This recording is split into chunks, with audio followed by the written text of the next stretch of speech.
सबसे पहले आपको बताएं कि पाकिस्तान तहरीक इंसाफ का एक और बड़ा ऐलान। इमरान खान पर कातिलाना हमले का मुकदमा दर्ज न होने के खिलाफ तहरीक इंसाफ आज मुल्क भर में सुप्रीम कोर्ट रजिस्ट्रीज में दरखास्तें दायर करेगी। पीटीआई मेंबरान असेंबली को सूबाई सुप्रीम कोर्ट रजिस्ट्रीज पहुंचने की हिदायत जारी की गई हैं। PTI vice chairman Shah Mahmood Qureshi का कहना है कि सुप्रीम कोर्ट से 4 दरखास्तें की जाएंगी। इसकी मजीद क्या तफसीलात हैं मालूम कर लेते हैं। शाह महमूद कुरैशी के साथ खारिया में मौजूद हैं बोल न्यूज के नुमाइंदे उसामा दौरानी।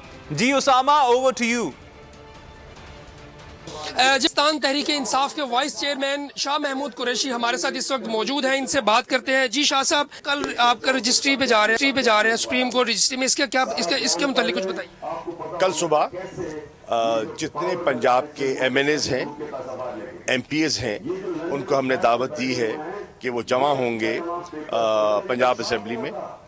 सुबह 8:30 बजे उनको दावत दी है और वहाँ मिल बैठकर तबादला ख्याल होगा।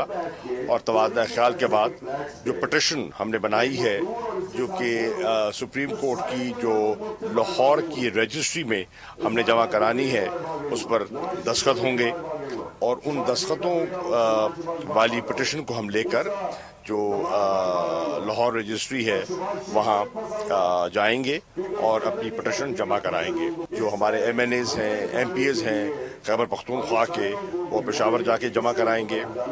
जो हमारे सिंध के लोग हैं वो इंशाल्लाह कराची की रजिस्ट्री में अपना मौक़िफ़ पेश करेंगे। एक प्रॉपर हमारे मौक़िफ़ को सामने रखते हुए एक FIR दाखिल की जाएगी। जी बिल्कुल, आपने सुना जूं काफिला इस्लामाबाद की तरफ बढ़ रहा है, कारकुनान के अंदर की तादाद में और जोशो खरोश में इजाफा होता जा रहा है। इनका कहना है कि जो ही इस्लामाबाद के करीब पहुंचेंगे इम्पोर्टेड हुकूमत जो है वो गिर जाएगी। उनका खौफ जो है उनके अंदर बढ़ता जा रहा है और जो हमारा मकसद है वो हम हासिल कर लेंगे। जी, अगर आपको ये वीडियो पसंद आई तो हमारे चैनल को सब्सक्राइब करें और बेल आइकन पर क्लिक करें।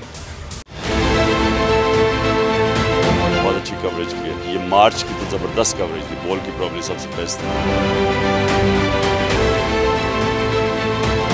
सबसे ज्यादा रील्स और सबसे ज्यादा रेटिंग के साथ बोल रहा नंबर 1। सब्सक्राइब करें और बेल दबाएं ताकि कोई खबर रह न जाए।